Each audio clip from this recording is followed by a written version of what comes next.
Premier League's back. There's rugby going. We've got a special guest coming up. And he will be with us in the next half an hour or so. Flip Van Amava today. It's going to be all good. It is going to be all good. I'm not alone, of course. Senzo Siteba is with me. Senzo, what's going on, pal? What's happening, man? Good energy. What are you up to this weekend? Let's just get straight to it. I'm going away, bro. Yes, see, that's risky. Because, you know, when you go away and you don't have DSTV, there's Wi-Fi. How good's the Wi-Fi? You don't know that. Did you ask? You get there, it's a 5 meg line, it's an ADSL line. You're going to probably a place that's probably like bars. Yeah, that's what you're hoping. Oof, that is so risky. It is so risky. It is risky because I've gambled. I've bet it all on red, and now I'm watching the ball go on the roulette. It's tough. And hoping it doesn't land on black. That's tough. Because what needs to actually happen is what happens when you get to a bar, and at the bar, they're showing rugby. There's no chance. Yeah, rugby's only later. Actually, they can, like, after the United game, I'm not invested. Ukraine. All right, so you're living that camping life, doing your thing. Yeah. Yeah? There's noise up here. It's so loud here. Why is everybody so angry? Oh, geez, I just need to disconnect. That time that guy's only been in Cape Town for 3 months. Dude, really looking forward to today. Arsenal's a mess, so I'll do as I do every single Friday. Listen, it is the Friday 5, and I want to talk about Arsenal's greatest. You know. And speaking of Arsenal, they got Odegaard over the line because they had to sign him and register him today if he wants to play on Sunday. Okay, well that's good for him. Yeah. But hour and a half ago. Yeah, it's done. And then Arteta was busy explaining that Aubameyang and Lacazette had COVID. That's why they missed the game last week. Just communicate that up front. Like, that's not a personal thing. Yeah, I don't know why they kept it a secret. Because now you leave it open for us to kind of discuss what the hell is going on. All right. Sense, good to have you. Thanks, man. Listen, plenty coming up today. Looking forward to having Flip on. Coming up after this, the Friday 5.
Welcome back.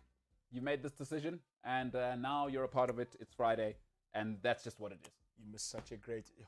You could have nailed that. What's the story? You've made this decision, and you're sticking to it. That's it, eh? And that's less is more, is what you're saying. Should have said that. Less is more. It's not my show. We live and we learn. We live and we learn. You know. So before we get going, shout out to all of those people that have planned the classic fake Friday meeting.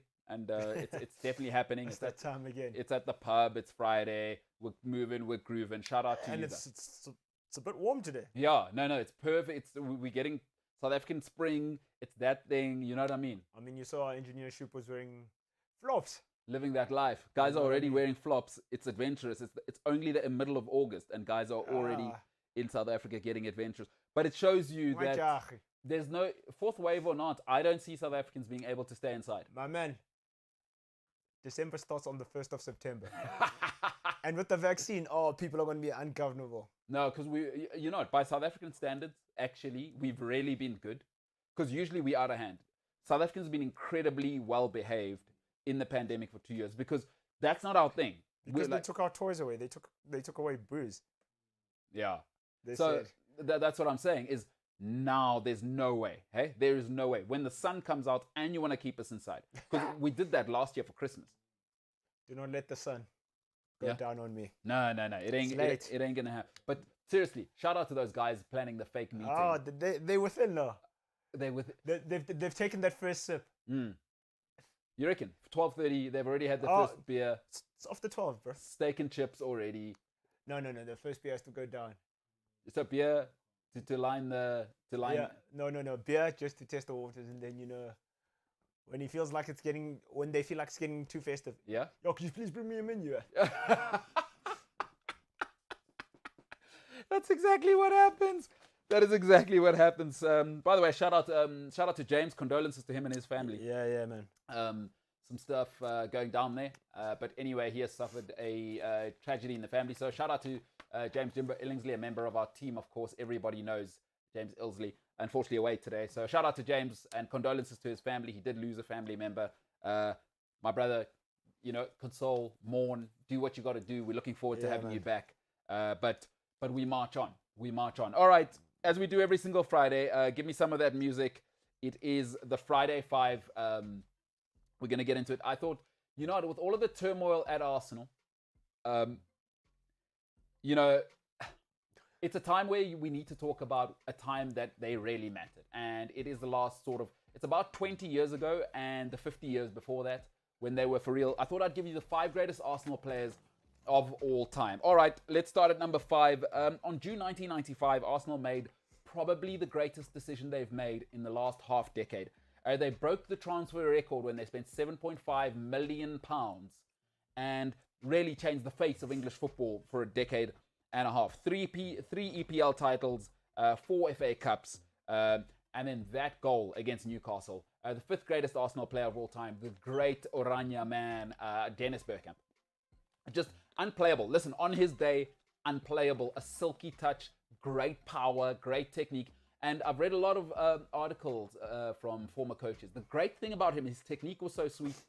His real strength, every coach says, always hit the target. At number 4, he's certainly the greatest captain they've had. It's not even close. 4 titles in 3 different decades. So not in 3 decades, 4 titles in 3 different decades. Mr. Arsenal himself at number 4, the great Mr. Arsenal, one of the greatest centre-backs football has ever seen, the great Tony Adams. Some player, some guy, some ambassador for his football club. Tony Adams, an absolute monster. Absolutely brilliant player. And, I mean, his statue is at the Arsenal, along with Thierry Henry, right? Those are the only really statued players that they've got. Mr. Arsenal, Tony Adams at number 4. At number 3, this guy's very unique because he is absolutely hated almost by everybody globally, right? Absolutely hated. But he's the greatest wing back the Premier League's ever seen, right? He is the only man that could ever deal with Cristiano Ronaldo one-on-one. You got him. In fact, whoever it is that would attack down the right on your side, he's the greatest, all right? He's part of the Invincibles. He's part of the greatest Arsenal team of all time. Just a phenomenal player. The best Arsenal and Chelsea have ever had. Now, he's the best 2 clubs have ever had. Just phenomenal. An incredible player at number 3, ladies and gentlemen, Ashley Cole. The one and only Ashley Cole. At number 2, Captain Invincible. He gave us the greatest storyline in Premier League history. So that's in the modern day football. It was him, it was Roy Keane, it was Blockbuster. They were just together, unplayable. He left in 2005. He's still not been replaced. 3 Premier League titles later. And again, I don't know if you can ever replace him. And to be honest with you, I think it is an absolute insult. It is an insult that there are 2 statues that stand at the Emirates and his does not. It is unbelievable. For me, if I start an all-time Arsenal team, he's not the greatest player, but I pick him before anybody else. And it makes no sense to me that Captain Invincible does not have a statue. At number 2, the second greatest player Arsenal have ever had, Patrick Vieira. It doesn't make sense to me. It makes no sense that there's no statue of him. And at number 1, it's a waste of time to even argue it. He's the greatest player the Premier League's ever seen.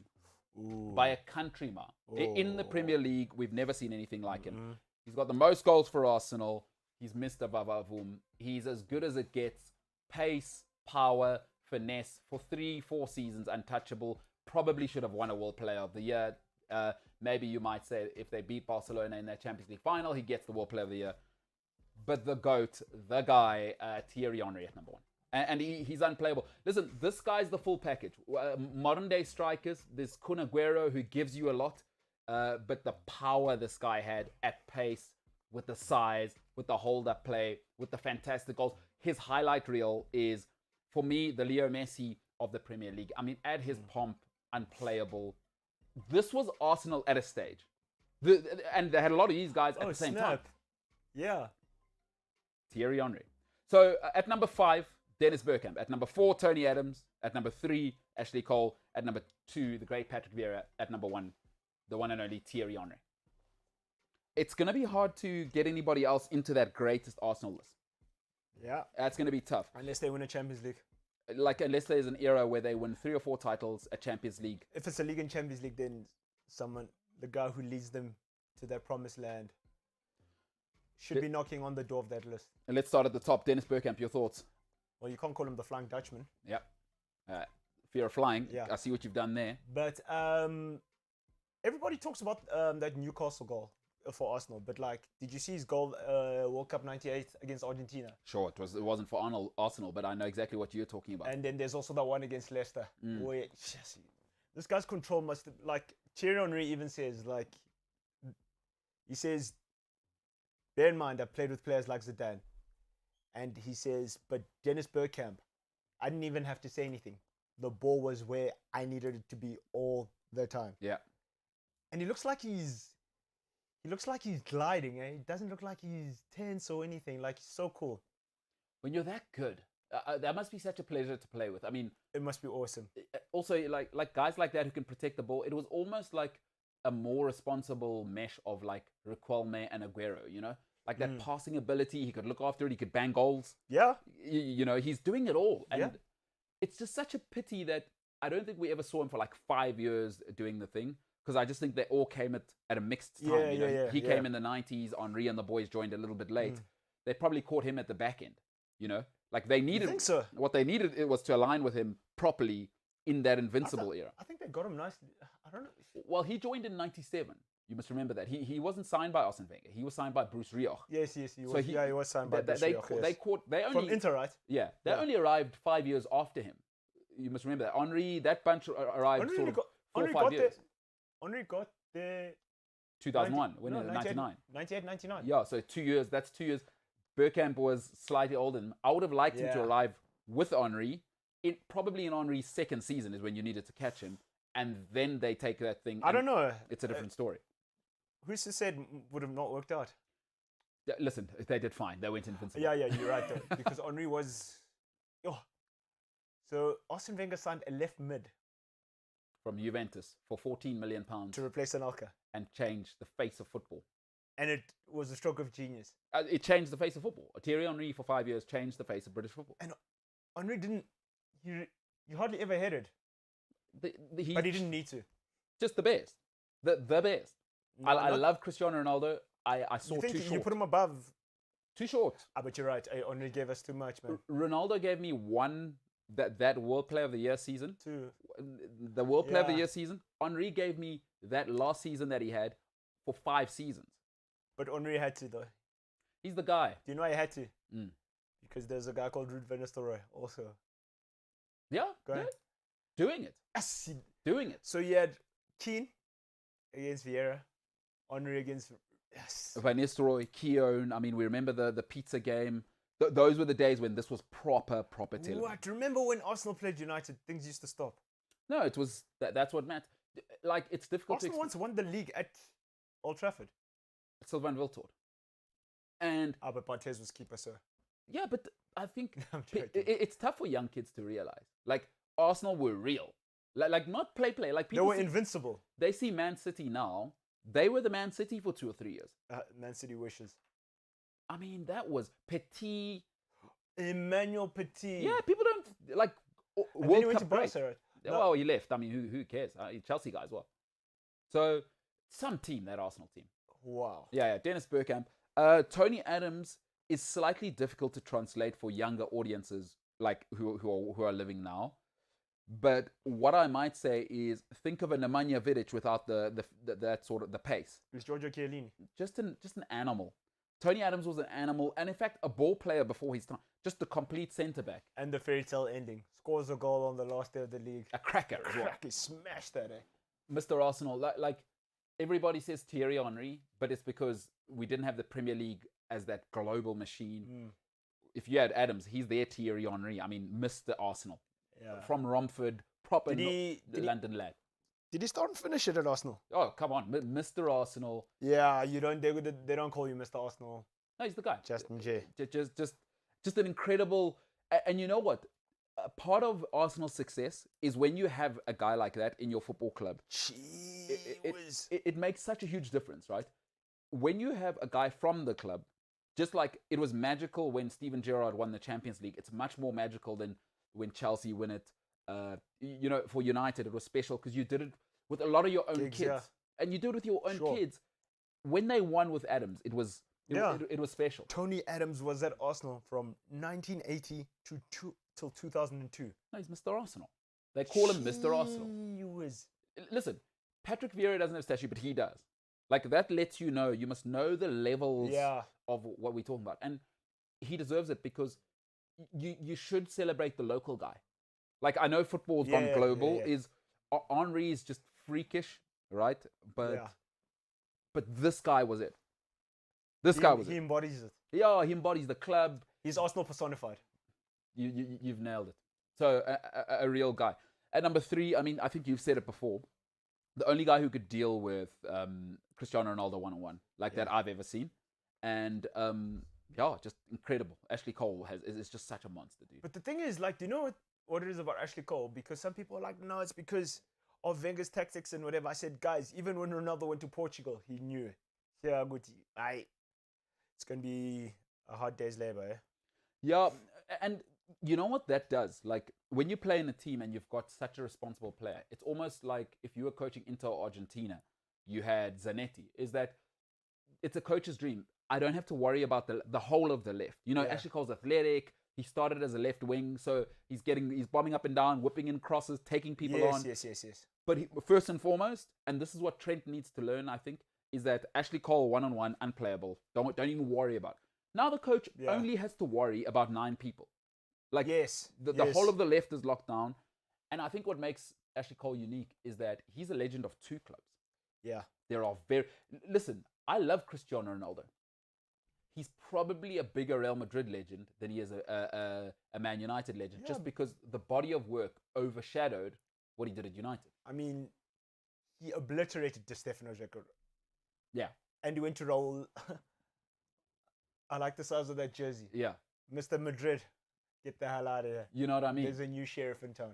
But Ashley Cole left Arsenal, and he kept piling on the FA Cups, kept piling on the Premier League titles, and the Champions League just for control. There's very few. I can't think of it. The only thing he didn't win was Super Cup. Well, yeah, maybe Super Cup. Yeah, Champions League, got it at Chelsea. You know, like. By the way, as a Chelsea fan, I will forever be grateful. There is a clearance off the line against Napoli when things are falling apart and Di Matteo becomes the coach, and things are. And by the way, that's Napoli with who's your guy now? Cavani. Oh. Yes, that's that Napoli. Him and Lavezzi are doing it. Oh yes. Chelsea are 4-1. Chelsea are 4-1 down, by the way, from the first leg. They fire the coach. Di Matteo's now the new coach. He comes in. Ashley Cole clears one off the line, and that changes everything. Branislav Ivanovic, thank you, with the goals. And we're on, and we forget Moscow because we're going to win. We're going to beat Bayern Munich in the final. But look, you about Ashley Cole, you're saying he's a 2-club legend. He's an England legend. Over a century of caps. He's the greatest they've ever had. First black player. No, he's the greatest wing back they've ever had. He's the greatest wing back to ever play in British football. And I think England they've also been trying to chase that now.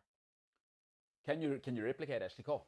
I like Luke Shaw, but nah, that is once in a generation. And quietly, eh? you know what it is? You also need that personality. You know, like Luke Shaw almost doesn't have that thing to be Cafu and be like Ashley Cole. You can see this. I see that there was an error there. Yeah, these are all of the same team. Like, imagine you coming up against Arsenal. You pitch up and you're looking at the list. You say, are we going to attack on the left? Ooh, Lauren, that's going to be a long day out. The right, Ashley Cole. What? Yeah, but like, and then in the center you have Sol Campbell. Cola Torre. Yeah, no, it was solid. Rock solid. Ashley Cole, all-timer. All-timer. Without a doubt. 100 caps. There, we just unpacked it. The Philippe Lam of English football. And I just mean as a player, you know, wing back, all-time. You know, you never need to worry about it. Do you know what I think of Ashley Cole as? Do you know how to compare him to? Compare him to Gianluca Zambrotta. Oh, tough one, because Zambrotta could play both sides. Gigi Zambrotta. What did I say? Anyway, that's a whole different beast. That's a conversation. I do love him. At number 2, how does Patrick Vieira not have a statue right now at the Emirates? Well, what are they waiting for? Like, what are you waiting for? The guy is Captain Invincible. Plus, you kicked him out of the club. That's very good. You said, what are they waiting for? They still haven't replaced him. So what are they waiting? Double entendre. And you didn't know that you did it. Well, like, are we still waiting? Like, do you need to look at his resume? Is somebody... Is it under review? Or Weber, like, is it Weber Wenzel? Is it the Price Guys, Waterhouse? this is a man that won a World Cup even. You know what? As Arsenal, I don't care about France. Look at what he did for you. He changed your football club forever. And also, like, if Juventus then, that Juventus, are saying we want that guy. Yeah. You must know that, okay. They got cameras. We're losing a big one here. It doesn't make sense. Like, he's the greatest. I mean, him and Tony Adams must fight it out. Tony Adams will always get the nod as the local lad. Yeah. But this is Captain Invincible. You know what? He won't get the credit for that. He should. It's what Vincent Kompany won't get the credit for either, for Man City becoming a dynasty. Mm-hmm. Is that Henri, Petit, Ashley Cole, Laurent, Sol Campbell, Jens Lehmann, you know what they need? Is somebody to keep a lid on it. Like, Keane gets the credit because they just went on and won so much. Yeah. Keane keeps the lid on the dressing room. Because dressing rooms run themselves. Coaches don't run. He's Fergie on the field. He was Fergie on the field, yeah. Vieira was Wenger everywhere. And he kept a lid on Henri. Because don't you believe it for a second. That ego dog. All of them. Ashley Cole, Henri, Sol Campbell. We know what a handful he is. Jens Lehmann. I've heard something very interesting. They say that Invincible season, even when they were down or whatever, they were like, we're not losing. Imagine for 10 months. League is 10 months. Yeah. Every week. Nah, guys, we got this. That's leadership. We got this. So your thoughts on Vieira? I mean, they gave us that Keane Vieira storyline. It was a TV show on its own. Yeah. It was a plot. It was a plot within a plot. Vieira, what an animal. I wish Chelsea had him. What an animal. What a man. What a man. What a man. What a mighty good man. Hey? Yeah. Yeah. All-timer. Get the guy's statue. Unbelievable. All right, let's finish off Henri. For me, just come on now. It's interesting to see. I want to know what kind of reception he gets when he goes back to... but they have to. Who's that? They have to... No, they won't boo him. Who? Vieira. Oh, no. Because he played for City and... No. They must relax. Yeah, honestly. They must relax because right now you're rolling with La Conga. Yeah. No, Granit Xhaka. And also, I would rather you boo Thierry Henry because he left you. Thierry Henry left you. For good reason, though. Well, I mean, you can say what you want. Is that Steven Gerrard didn't leave? I'm saying Patrick Vieira you kicked out.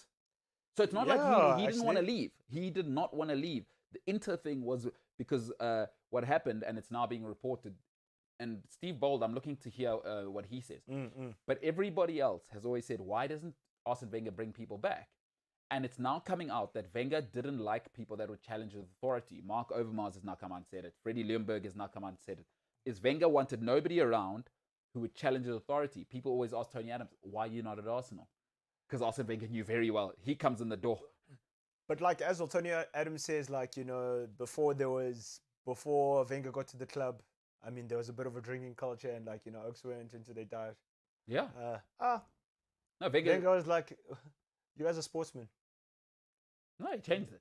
Yeah, see, like, but Wenger was a smart man, eh? Yeah, no, smart man, La Professor. I think he stayed far too long. But Patrick Vieira should not be booed because he is a monster of a man and is as big as Tony Adams in your history. Without him, you don't go invincible. That's what I was going to say. I was like, if you remove any of the four that played in that invincible team, do you think they still go invincible? Or is there a big part of the team missing? Yeah. No. Because you got to keep a lid. You have to keep a lid on the dressing room. There's no dynasty. If you think about the proper, you guys, both times, you had Keane Vieira, not negotiable. Chelsea, the other dynasty, Terry. Man City, Vincent Kompany. And now we see what they're doing with Pep Guardiola, who's keeping a lid on. Fernandinho is part of the leadership now. You've got to have a leader. But like that's what I was saying, like because all these guys that were bossing the league, like in their areas. So you think of them, dynamic leader. Think Roy Keane, Man United. Think Arsenal, Patrick Vieira. Think Chelsea, John Terry.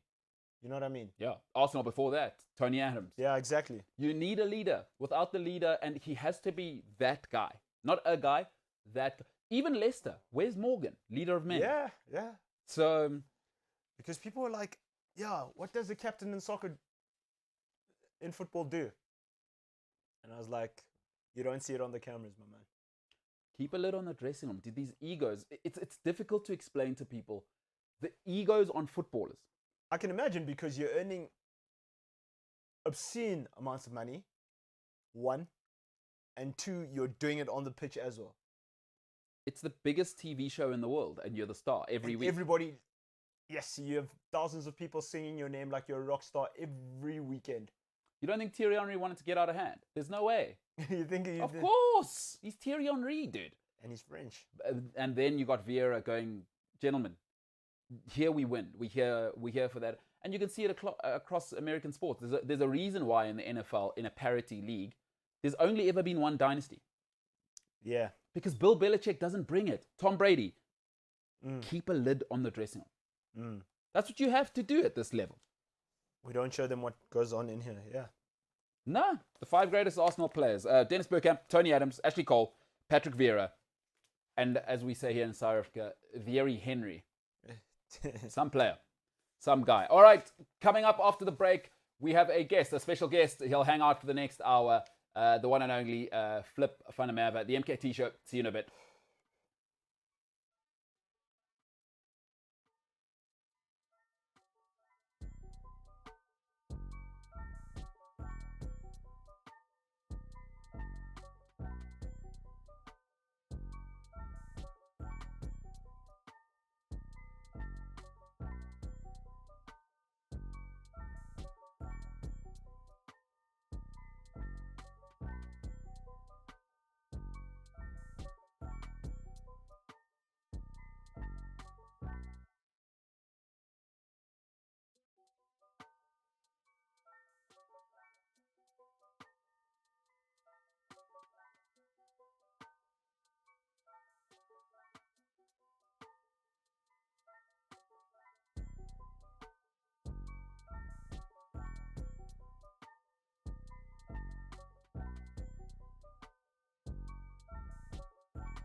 shout out to you at your fake meeting right now on your third beer around 1 o'clock Central African time. Shout out to you because it's a fake meeting.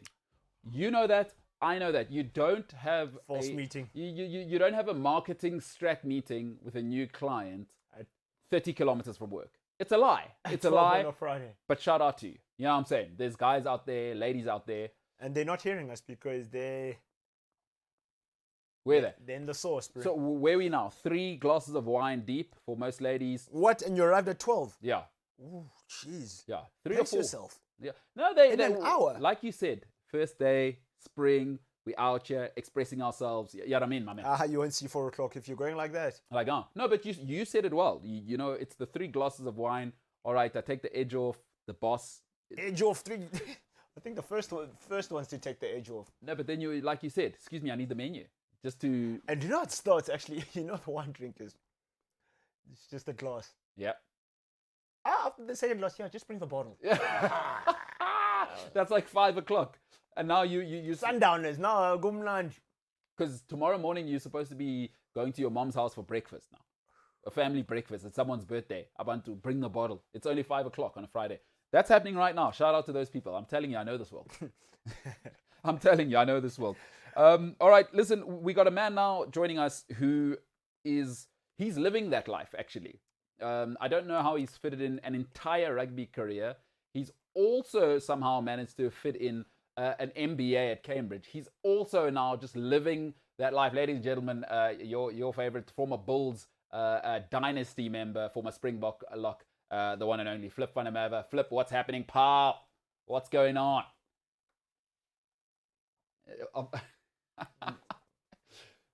Fantastic. By the way, how is your French? Like, are you like? Because I know your brother was there for a long time. Now you're there. Are you like a full-on Frenchie now?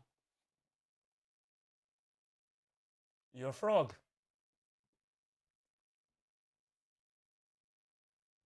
Yeah. The acid test. Once you're dreaming in, I kiss in French. Let's go. Let's go. Pause. So now, listen, a guy like you, did you marry a South African lady and take her over there, or did you meet somebody there as you were running over human beings for a living? Oh, this guy. Bachelor. Is that the life you're living right now?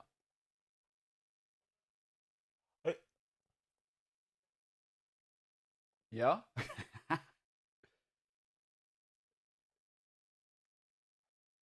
No.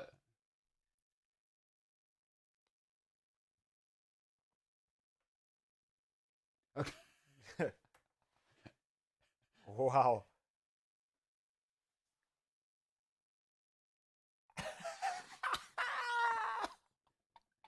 All right.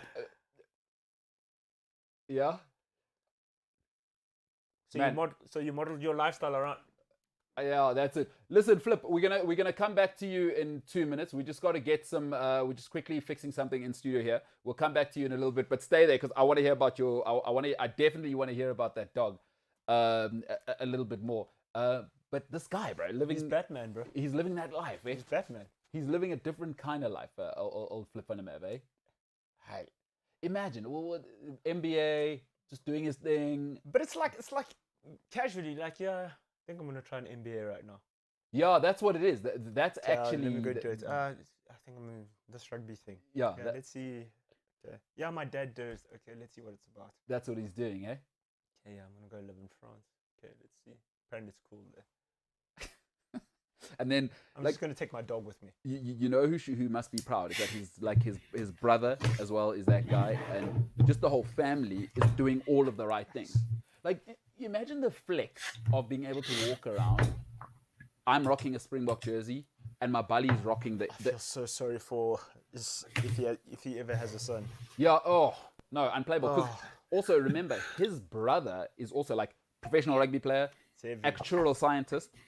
Now he's rocking Springbok, Bulls, Dynasty. Uncle Francois and...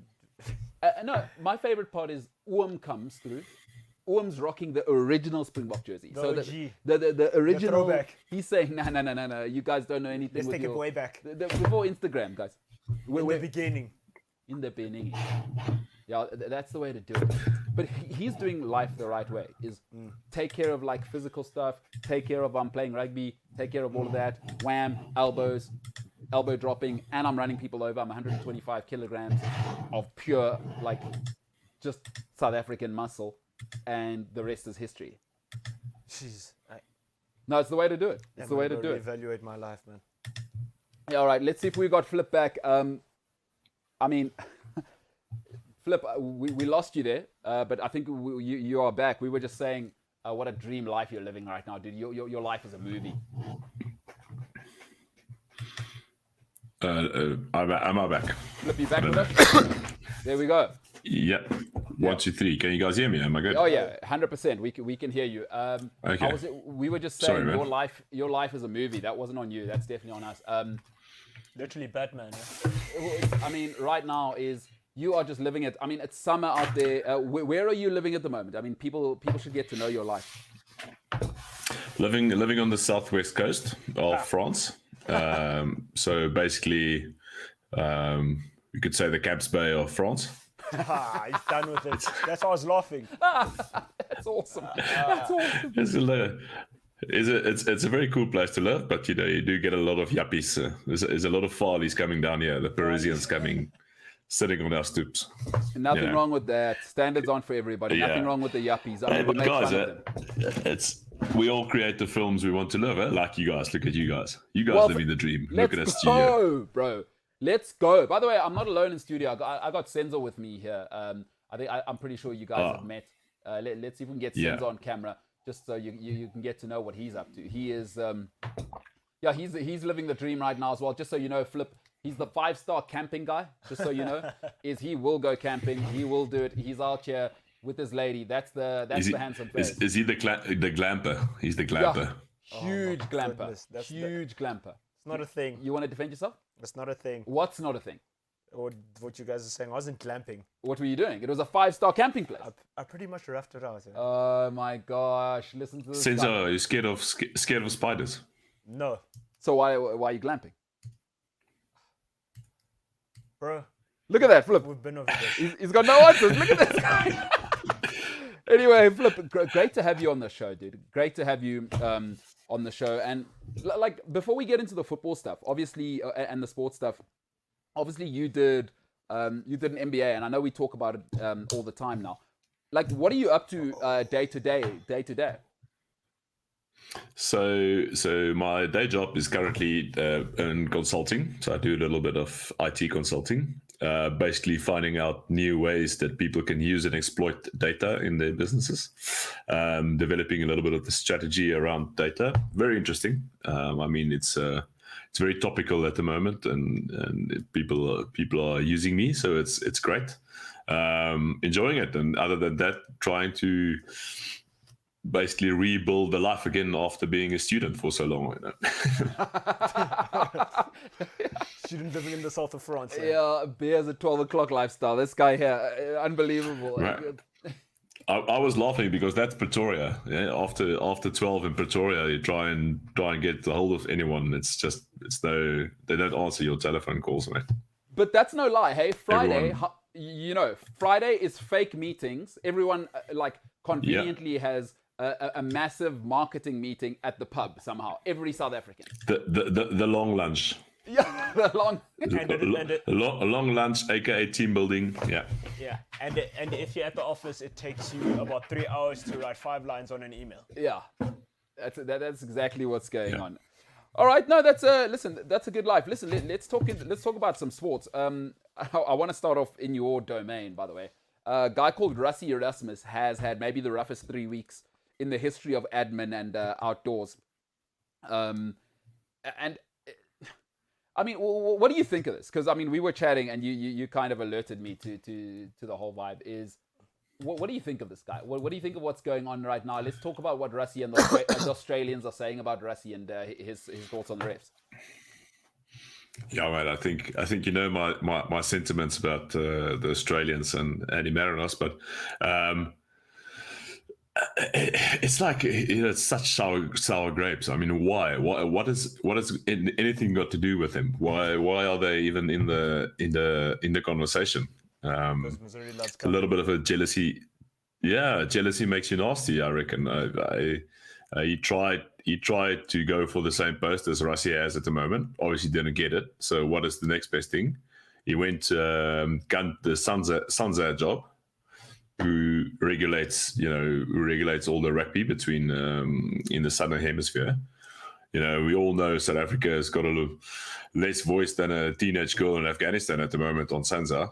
And he just used that to get against the Springboks, and then he just continues on that trend. I do think Rassi plays it pretty well, just the ignorance game. So now, I mean, obviously, I like how heated you're getting. Is there a little bit of bias? For those who don't know, both are Grey Blum guys, so I understand how you guys are defending each other. Any of that in there, or you just a professional? Ooh, rather, Rassi is not a Grey Blum guy. Oh, wait, what school did he go to? He went to Dispatch. Sorry. I need to fact check that. But he's a Bloem boykie, so he's a Bloem boykie. There's enough bias about it, but yeah. No, but you did right. Like, who are these Australians? I mean, with the stuff they've said, and I mean, what they were always saying back in the day. Who the hell are they to come and tell us about Rassi? Like we the villains now. Hey, like Rassi is the bad guy. Yeah, mate. Rugby is a shit show back there. It's they're bad first of all. So don't if you like last in line, don't come tell the other people what to do. Back in the day with the Gregans and Larkhams, and then they had the seat at the table. But now, I mean, they'll get ass whipped by Argentina at the moment, I think. I agree. I mean, their pack is like a marshmallow. Yeah. So you're saying they can't sit with us? Exactly. Yeah. But like not an old marshmallow, like a soft, new, fresh one. Like fluffy marshmallow. Your thoughts, speaking of that, or your thoughts on, the classic mistake that people make. Do you do the marshmallows on top of hot chocolate? Because I don't like that whole mess. No, hot chocolate. What is that? Come on. But you know what? You're speaking about Sansa now, right? I've had a question, and we always used to kind of talk about it. We always used to hear, the season's too long, players are this, that, the other. Is the season too long? Like, do we need to revise that? As a player, how do the players feel about the calendar? Like, it would be nice to hear from somebody who's actually an athlete. Yeah, I don't think so. I don't think the season is long. I think it's a massive perception thing. What happens in the Southern Hemisphere is there's not enough teams, so people play the same team all over. And I mean, so it gets to that point where you reckon, Africa season is dragging on. But you compare the European season where you play almost 50 games a year to South Africa. I think we were limited to 31 or 32 games a season, so there's nothing in it.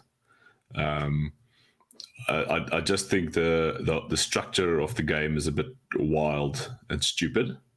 You play the Bulls play the Lions 7 times a year. I mean, so eventually it becomes a bit of a drag, doesn't it? It's like a marriage. You don't want to see the same person every day. I hear you as a bachelor. And I mean, what is that? Go on. But Sansa, what are your thoughts? Positive here. Yeah, no, listen. Those in relationships, I'm not a hater. I think it's a good thing. I think it's a catch-22 because, like, yes, there are too few teams. That's why teams end up playing each other like 3,000 times. Another thing is that, but like you said it yesterday, by adding more teams, like, do we dilute the competition? Yeah. So I'd like, what do we do? Hey, when are we getting an international calendar? Like, I don't understand what we're waiting for. Is rugby such a small sport anyway? For me, here's my thoughts, Flip. I've already fixed it, actually. Here we go. Let's do this. Yeah. We're doing it live with somebody who actually did this for a living. Okay. Groundbreaking. Here's what I'm saying. Let's go back to sort of a Super 12 was probably the best time. When you didn't need a maths degree to work out everything. Yeah, to figure out if the Sharks or the Highlanders are in. Here's what I'm saying. Let's keep it simple. we have Super Rugby like we had back in the day, whatever, Super 12, however many from each country. Then what we do is we create a league, like a Champions League final, where winners of the European Cup play the Super Champions, or we have, let's say, the top 4 from down south play the top 4 from up north in a sort of like Champions League tournament. Do you think it's feasible to do something like that, number one? And I'd like to hear your thoughts on, is it feasible to have you guys playing rugby in summer, essentially, up there, or vice versa? But that was what I'm saying. Like back in the day, we used to have this November end of season tour. The Southern Hemisphere comes over here to Europe to play in November. Yeah. It's like no one ever done it. So you play in snow and shit and rain, and then it's supposed to be fun. I mean, why don't you just turn that all around? Go play in June. You come to Europe. Everyone has a nice time. December, everyone goes down to South Africa play. Everyone has a nice time. I mean, what is the big story? It's not that difficult. And I do think that they have done it. Haven't they done? The South African teams are going to partake in it's called something. I can't get the name. No, Rainbow Cup. Yeah. What is it? Rainbow Cup? No, it's the Rainbow Cup. It's called like Pro 14 Rainbow Cup. Yeah, it's called the Rainbow Cup. Yeah. But I almost feel like I don't know if they did that or because COVID came along at the last minute. Let's scramble because we don't like Sanzar. In my opinion, are an absolute joke of an organization. It's like here's the issue. For me is rugby's so small already. Is why not make it global? Like stop thinking that New Zealanders can just play by themselves. Is at some stage, I'm tired of watching the Highlanders Blues. Like, even if it's a good game, it's like, why am I invested? I'd rather watch the NFL. It's a global product. Exactly. The United Rugby Championship, just to put it up there. That's what it's called now. Okay. Is that they have their... Okay, so they've changed United Rugby. But even then, I'm getting what? Next week it will be called something else, like... Yeah, but now, you got to get the Glenachtley playing against Connacht somewhere on a scary Saturday evening. I mean, which will be good because it's something new, it's something interesting. I think it's easier to watch because you don't have to tune into at 5 o'clock on a Saturday morning to watch a rugby game. It makes a little bit more sense. But I love your point. That everyone have your little competition, and then let's get together and get the best play the best, and the bad ones play the bad ones, and then we get better rugby all over. Yeah, and just don't have Australia in it, actually. Let's even, you know what? Let's save everyone the trouble. We don't need amateurs. Australia can come and play Grey Bloom's first team and Paul Roos and see how they do there. Aussie rules, mate. Let them play Aussie rules. They have that. Which is an interesting that's what they call it, Aussie rules. Exactly. Yeah, sorry? Here's an interesting dynamic, though. What about the guys contracted in Japan? Because Japan's got some of the world's best players. Listen, there's enough guys in Europe. Flip's living in France right now. Every single club is owned by what? The richest human beings ever to live. Am I correct there, Flip? Fair enough. Yeah, not even the richest, just guys wanting to flaunt it a bit.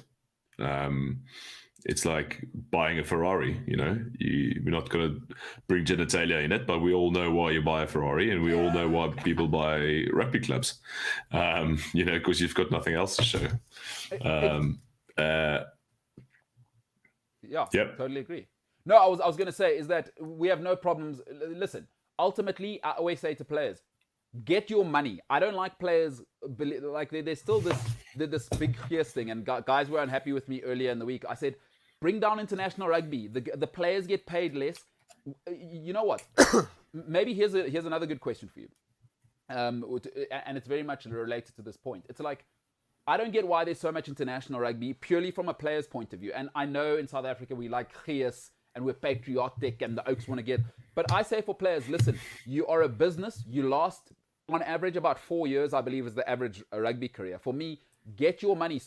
So why is international rugby good for players? Because it's against better players. It's more brutal, right? And you get paid less to play for your international team than you will for a French club. Like, let's go international and pay players. It is. I 100% agree with you. And I mean, that's probably the biggest regret I have in my life is I didn't move too fast, because I was in a great place in a great dynasty, and we played for the pride and played to win, and not necessarily for the check. Yeah.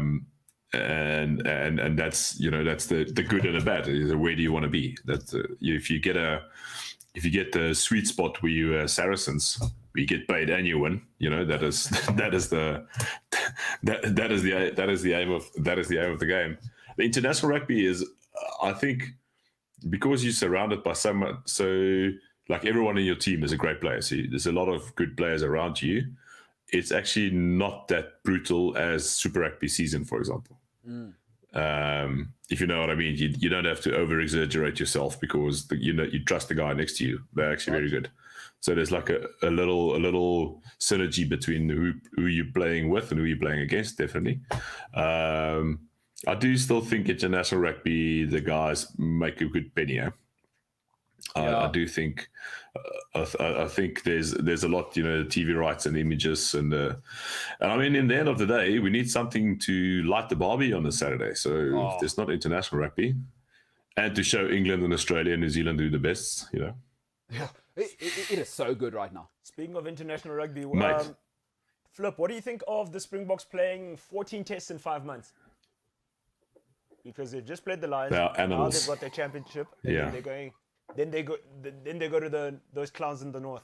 The UK, yeah, they are animals. They're absolute animals. But I mean, they haven't played in ages, so Yeah, 2 years. it's like a war machine. If it's war, you must go, man. Yeah, you It's must your go. job.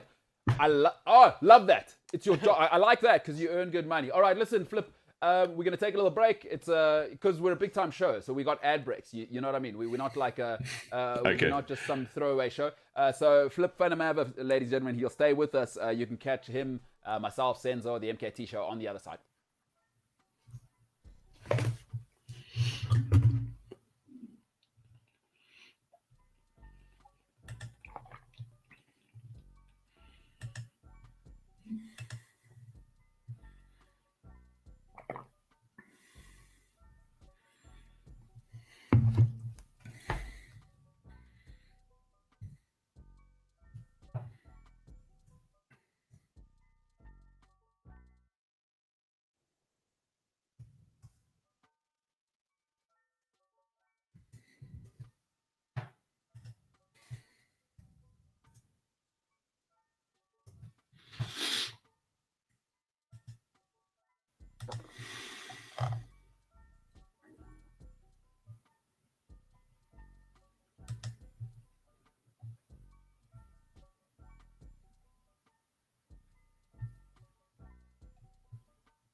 All right. We've returned. Before the break, Flip van der Merwe actually trashed my idea, and he's quite right because he's actually played the game and has an MBA from Cambridge. The international guys, it's probably a slightly easier game. They've got lots more skills. You know what I'm saying? That just makes sense. It makes sense. I hadn't thought of it, but that's why he's got an MBA from Cambridge. He does, and that's how you're part of a Bulls dynasty. He doesn't think like a normal human being. No, he's not human. He's him, Elon Musk, not human. But yeah, Flip, good to have you back. Oh, you don't like Elon Musk, huh? Nah. No, Chief. No, hold on. You run into people for a living. Yeah. And you call yourself a human being. No, hold on. Let me just explain something to you, because you know this happens all the time. When you're great, people forget this. I just want to explain to you. Normal people are not playing for the Bulls and the Springboks already, so that puts you in a ridiculous department. Most people on this planet will never get an undergrad university degree. Nobody gets an MBA from Cambridge. You've done both of those things. And most human beings aren't almost 2 meters tall and weigh as much as the world. So Superman. Just blessed, man. Hey, Flip, just before we get going, when was the last time your father, you guys were together? You, your brother, him. How many boys is it? It's just you three men, hey? Shit, man. Yeah, we've got an older brother and a younger sister. Okay, so my goodness. I feel sorry for her. No, oh my goodness, no. Did she ever get any food at the table with you guys? Yeah. She's getting looked well after, man. Don't worry. You guys probably forced her to play rugby with you guys, eh? The teams are not even. No, it's a shame. It's a shame because I think she would have been good, but I think the stigma around women playing rugby, even like when she was younger, was so tortured, you know, that she never even tried. Very good at netball though. Very good at netball. But last time we saw each other because of this freaking China virus was in December 2019. Literally when it. So it's a long time. Yeah. She was. So now, wow, that's my thing is this. I just imagine, now you've just brought up a whole situation. I didn't realize you had a sister as well. Senzo, imagine being the guy who's dating. Oh my goodness. Oh, and you No pitch thanks. up plus Afrikaans community. Oh, imagine she asked you to matric dance. I'm not going. Like you pitch up, all right, I can go, but you have to meet my father. And then you pitch up, both brothers are there, well over 110 kilograms, and the dad comes up. The guy is the height of the door, for those who haven't seen Flip Senior. But like that's a catch-22 though, because either way it's a swak one. Because if you say yes, Flip and his brother's gonna be upset with you. If you say no, they will be like, "Why are you turning down my sister?" Oh, catch you! Oh no, that is she's living the best life in the world. So you just play far away from her. Like, we nice guys, man. We nice guys. We invite you for the braai, and then life's good. I've never heard anybody who's gonna punch you in the face say they're a bad guy. You were not. Flip, I just want to tell you, there is no way any guy wanted to date your sister, not because she's not beautiful or a good person. But you know the old adage. Yeah. Kill them with kindness. But there's no way. Like, I'm not doing it. Like, she goes, okay, you have to meet my father. Because, some people are conservative. I come from a conservative family. Is that, like, you kind of got to meet the family. You know what I mean? Oh. There's no way. I come to your house for the first time. That's my younger brother. But besides that, the dad doesn't like you already. There's no way. There's no way he likes you. The only person that might like you is, like, Flip's mom. Like... Yeah. So, Flip, the biggest flex in the world, I'd imagine. I don't know. Like, do you, your brother, your dad hang out? Obviously, he played professional rugby. You did your thing. But do you and your dad just he rocks the old kit and you rock the new Bok kit and you just, like, go shopping for organic mangoes or whatever? No, but you need to flex in public, especially when you're 6'5". Let's make it happen. Flip and his dad, I'm ready to call. Flip, your thoughts? I will come way. I think the biggest challenge there would be to try and fit into our old kit. That would be. Living. Man, have you seen the size of those jerseys these days? They are tiny. They are small. Jerseys are tiny. And now they got the tight thing going. Like you guys are proper Afrikaans. No, they want the ladies, man. They're not doing it for us. Yeah, but I mean, have you seen Fast the I don't know. Yeah. Well, what do you think of? It's good. He's got good hair, though. He's got good hair. He does have good hair. What do you think of rugby and the rule changes? By the way, while we're at it, is that do you like I don't know if they're bringing physicality down. The player safety an important thing for you, or do you think, hey, this is war? Let's do violence. You almost caught me off guard here, mate. What rules? I don't know. Rugby had rules. Just joking. I think it's a good thing. We get into the rule changes in when you speak about concerning concussion, etc., which is a real subject these days. I mean, the guys running around the field are 125 kgs, running 100 meters in 14 seconds.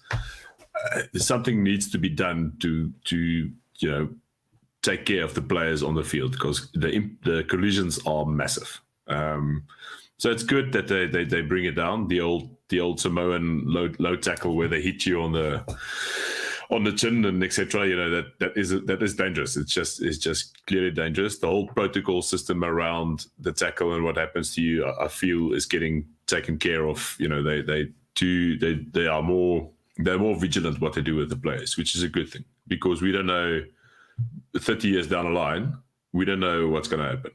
Rugby, as we said, it's such a small sport. They don't have the cash resources to take a class action, like the NFL did, and pay out the players with dementia and stuff. It's just everyone for themselves at the end. So it's good. It's better to treat the cause than otherwise you go at the back and everyone's just messed up. Yeah.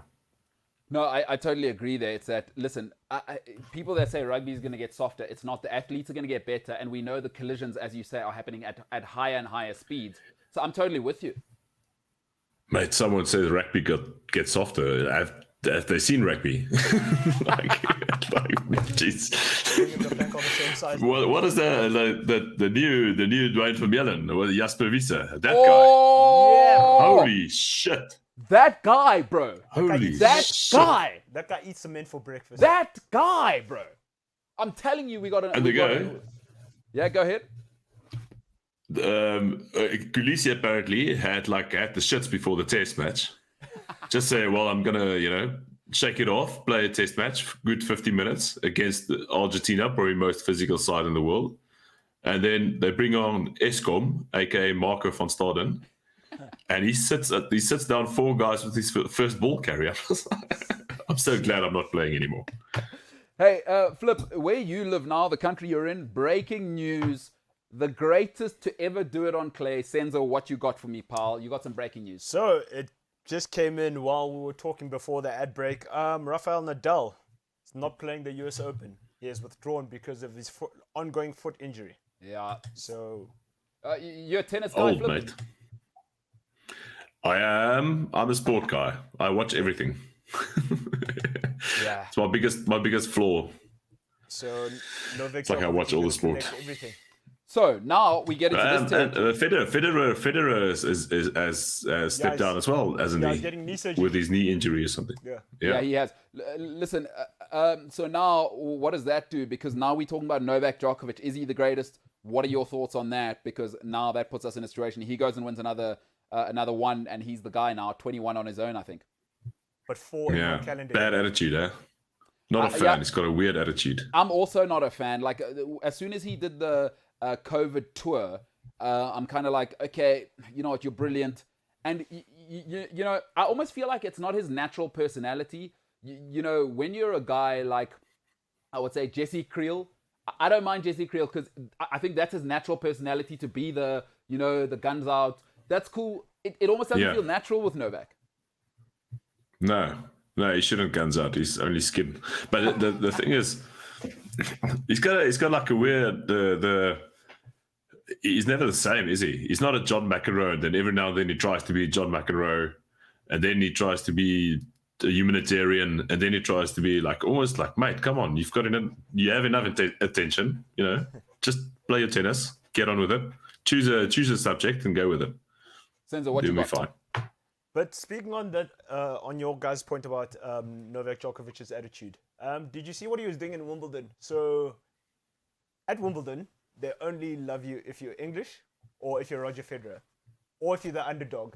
And every time they were cheering for the underdog, Djokovic took it so personally. I'm like, dude, you're world number one. Like, Never happy. never Yeah. happy. Yeah, no, listen, that's a good point. All right, so that is big news. Yeah. I mean, no Rafa. And now we need to acknowledge that it's the end. Like, this era is done. It's Novak, he'll take it. But now it's Tsitsipas, Zverev, all of those young kids.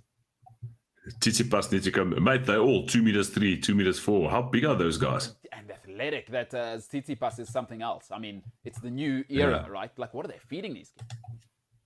And where are the South African tennis players, mate? Where are they? Well, here's the thing. It's, you know what? Hey, that's big broadcasting on your point. Let's move on to the reason why our tennis players are nowhere. Is we do not pay our Olympic athletes. In fact, like, how ridiculous is it? Yeah, I mean, your face is saying everything. Is these two ladies come home, only 3 medals, 66.6% of those medals is one human, right? She's the greatest 200-meter breaststroke swimmer, not at the Olympics, of all time. I'm not Olympic champion. Yeah. I'm world record holder as well. And by the way, let me take this gold medal home. I haven't had a cent of funding. You come back and we have to, like, fundraise for them. Like, Philip, what are your thoughts on that, dude? It makes me sick. Mate, it is how incompetent are those guys? Like, the only thing you need to do is maybe not even say anything. But now you're Olympic medalist. You come home. You only want to do is like see your parents and just have a little high five from there we go. Always promises. Yeah. You want to come home, have a little high five with everyone. You've just broken the world record. You know, give me my hour in the sunshine. All be good. Then you come parade there. Minister of Sport, Mtetwa, what's his called? What's the guy called? Yeah. Yeah, gets there. Just wants to steal, just another opportunity to put something on Twitter. And then Sasko comes out, say, well done, we're not going to pay you. Hard lines. Because if we pay you, we might have to pay the Paralympic guys also. Like, you know what? As South Africa right now, as a brand, we're not winning, right? Like, I like to be real with it. I love this country, and I'll probably end up living. Like, I never say never. I might move again, but I choose to be here, and I love living here. It's like, brand South Africa is not doing so well right now. Like, we don't need extra stuff on top. When somebody does well as a South African, it's like, just, you know what? 3 ministers, you take a pay cut. We find a way to pay the people that are the best in the world. Mate, get rid of the ministers. Get rid of them. Thank you. Government. What? Why do we have a government in South Africa? Because what do they do? They do nothing. Just have an app. They do. Except for reshuffle. Private. We privatize everything. We government out the door. Go. You had your chance. Yeah. No, I totally. We had the chance. First, we gave it to the white guys. They fucked it up. Gave it to the new guys. They make a shit show of it. And now, No, you've nailed it. Like, sorry, and now it's not like a color thing. It's like all politicians are useless, as you say. Like, imagine you pitched. Imagine you pitched up at Cambridge, right? And you said to them, "Listen, I don't have the marks to get in here, but I really want to go to Cambridge." Oh, what the? I just like this place because I think it's kind of nice. That's the thing. It's like sorry, we're digressing into politics and shouldn't do that. Yeah, the thing is, whatever. It's a sports show. You look at our golfers. We have like a new golfer on the show like every 5 minutes. There's a new guy coming out, the new youngster. I can't even keep up with the names, and it's all because of the privatization of the golf schools and the golf academies, the Ernie Els Academy, the Louis Oosthuizen Academy. These guys are plowing back in, and because children have access to those platforms, they're actually performing worldwide. You don't see that. You don't see that in tennis. You don't see that in swimming. If Schoenmark and those guys didn't have private coaches, where would they be? There would be there's nothing if we didn't have. I sent you that article about Dweber, the Springbok hooker. Yeah. If it weren't for schools, you think the Bronx, Jenny from the Bronx and stuff, mate. Carltonville, growing up in a shack in Carltonville, mate. There's one way from there. There's one way from there. Yeah. Well said. And by the way, he's an animal. Senzo, what you got? But also that also speaks to, I mean, speaking of the Paralympics, did you see how few athletes were sending to the Paralympics? I think you got more fingers and toes than them. And we're going to send 30 ministers. Like, you know... Senzo, come on, mate. You can't say that. Oh, sorry, I didn't realize. Sorry. I didn't mean it like that. Yeah, we are. I mean, there's less than 20 going there. St. David's guy, no tact. Yeah, no tact. Yeah, sorry, but what you going to do? So, I mean, St. David's, you got to expect that from them. Unbelievable. Flip, you know what? This has been such a good conversation, is that we might as well talk about what everyone's thinking about. As you said, it's suns out, buns out. We got to get we got to get the chops on the braai this weekend. It is, of course, a box Argentina.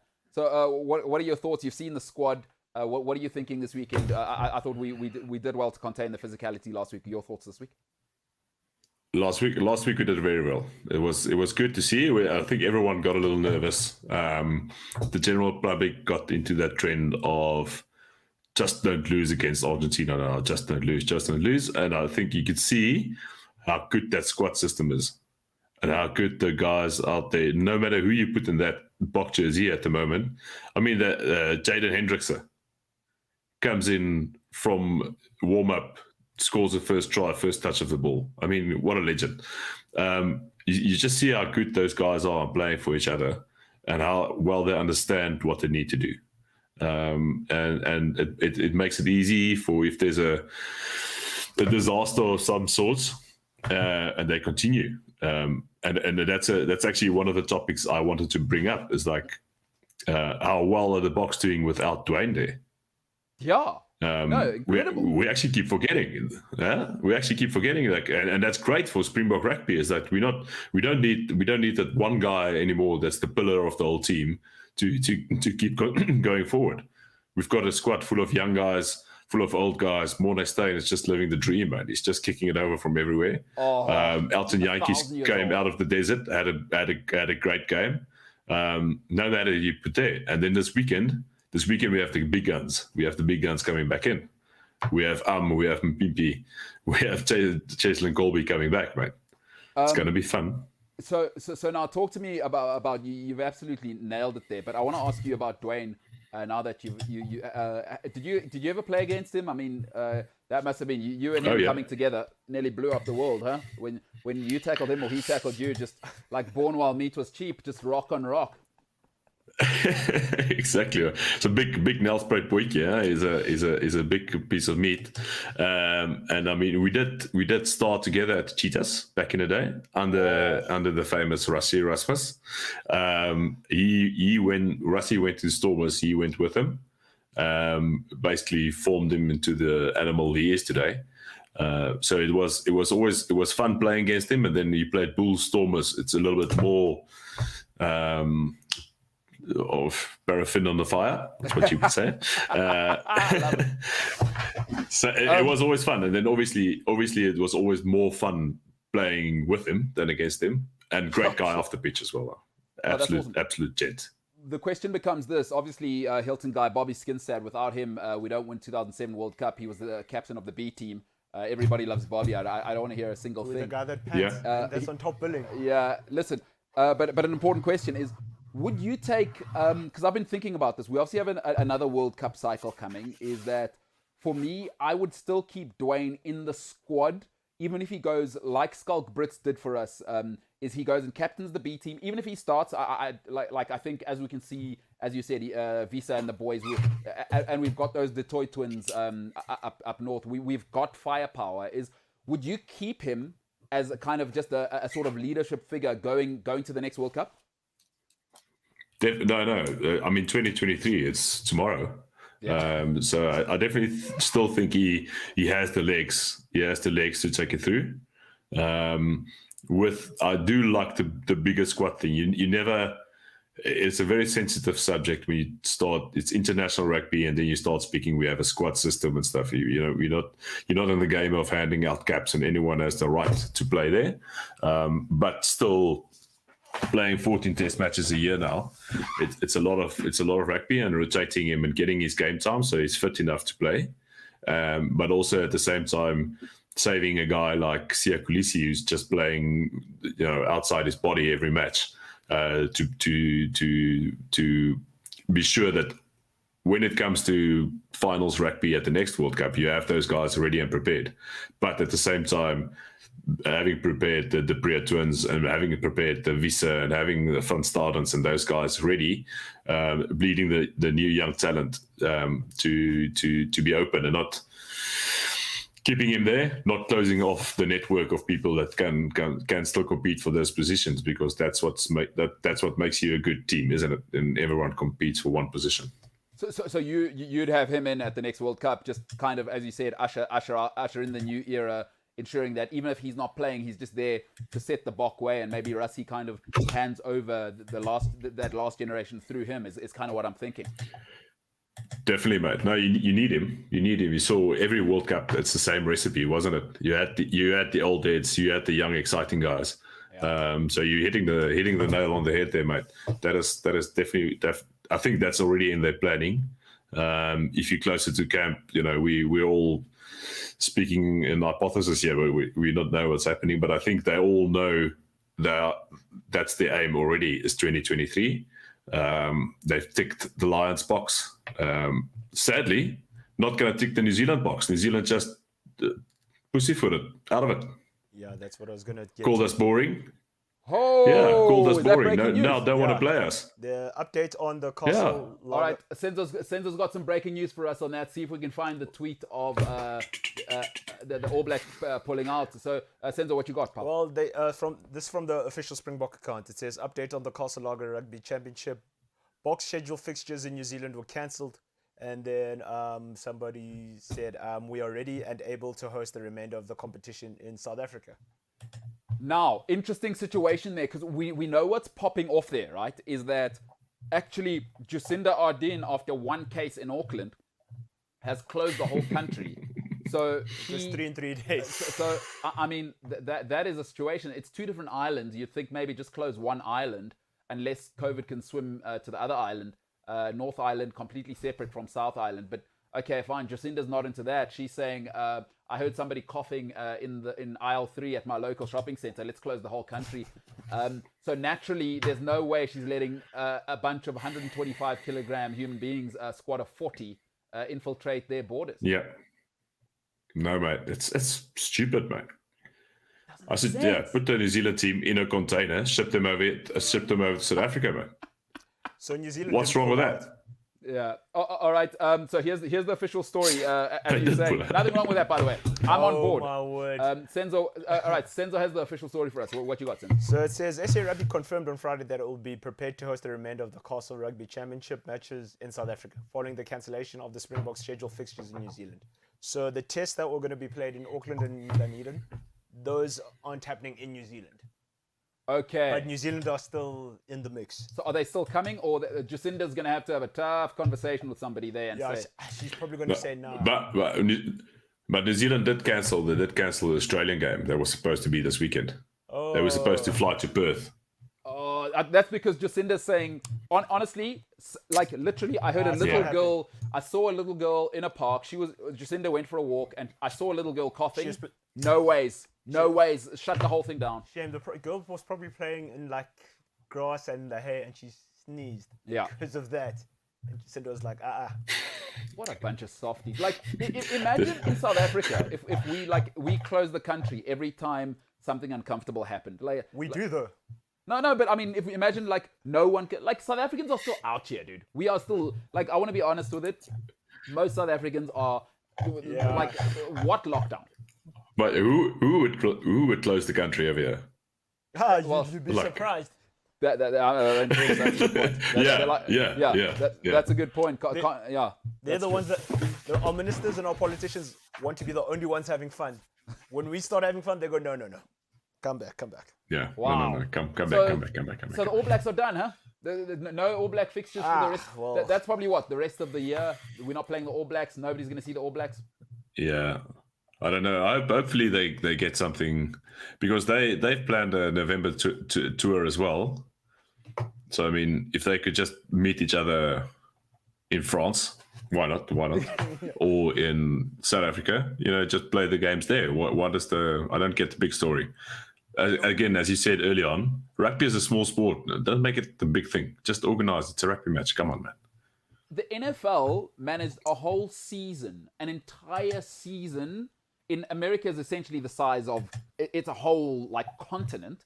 The NFL with 32 teams, where the rosters, just the players, is 52 people, right? So let's call it about 85 to 90 people in the whole squad. They managed a whole season with COVID. Why does rugby need to shut everything down? But speaking of that, NBA, similar, man. Thank you. But speaking of that, the one team, the Falcons, everybody in their organization has got the vaccine, has been vaccinated, and the Raiders. So if you want to go watch an Oakland Raiders game, you have to have proof of a vaccination. Otherwise, you can't go watch the Raiders play. Yeah. Oh, now, Sensor, you're going to open a can of worms there if you start talking vaccination and sport. And but the NFL are doing it, and they're groundbreaking. Yeah, listen, let's talk about it though. Maybe not from do you believe in vaccines? Don't you believe in vaccines? Because whatever. I'm not a virologist. I'm not really going to get into it, and I don't think anybody is here. I mean, you got an MBA from Cambridge, but I don't think you're Jamie Roberts, because he's a doctor. We had him. We could in a vaccine. Yeah. He's actually the cure to the vaccine. People don't know that. Is that if you can get into Cambridge, you can be a doctor.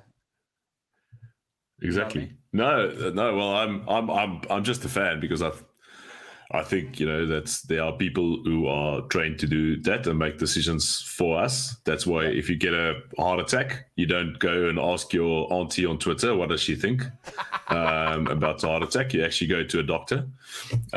There's obviously a virus, and people are dying. And at the moment, I think it's very egoistic of yourself if you don't get vaccinated. And so it's very strange, over here in France, you get your little scanner, and before you go to a restaurant, you're not allowed to go eat if you don't show that you're vaccinated. So wow, they're starting to bring the rules in, which I'm a fan of rules. Rules are there for a good reason. Rules, more rules.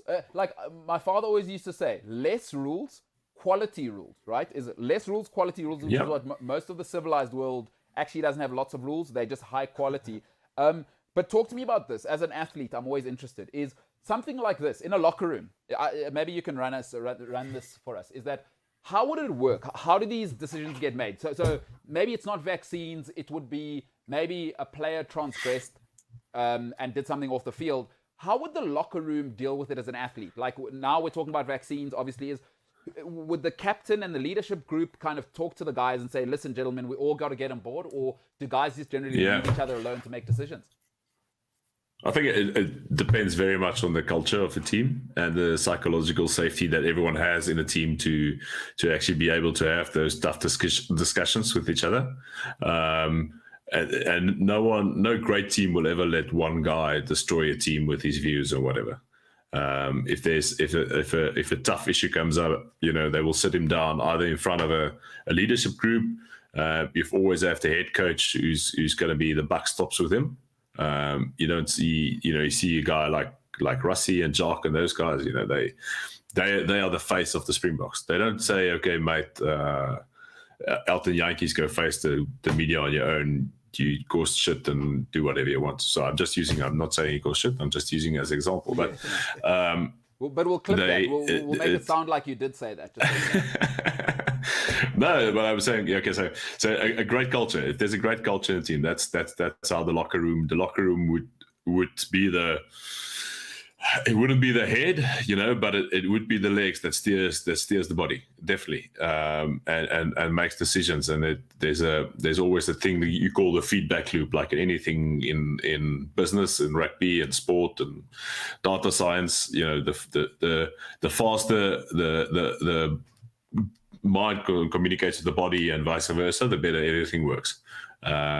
And if you have a strong leadership group, a good culture of psychological safety where everyone has a seat at the table and everyone's voice can be heard, you realize soon, okay, well, either I'm talking shit, so I'm going to shut up. Yeah. Or if I speak, people are actually going to listen, and it's a good open environment to evoke some discussion. Hey, that's an awesome answer, bro.